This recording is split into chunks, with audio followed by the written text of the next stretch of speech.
perfectly valid point. You know, people have I think quite rightly, held me to task over some of the positions I took during the COVID pandemic, notably when the scientists said as a definitive fact that you couldn't transmit the virus if you had the vaccine. It turned out that wasn't true.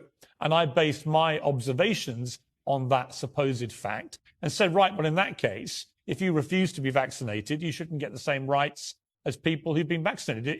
If it's true that if you're unjabbed, you can pass it on. It turned out, actually, there's not much difference whether you've been vaccinated or not. And at that point, I changed my mind. But I felt that there were a lot of people who were being deplatformed from Twitter at the time for questioning the validity of scientific statements, and they would then be a complete U-turn.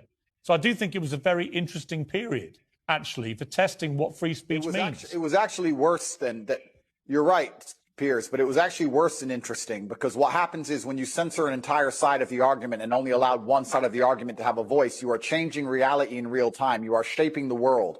The only reason that scam continued as long as it did, and the only reason people didn't get to see their own parents get buried, and the only reason people sat and missed cancer appointments because they were scared of the common cold, was because they were censoring anybody who said anything contrary to the purported version of events that the mainstream media decided they want the entire world to swallow.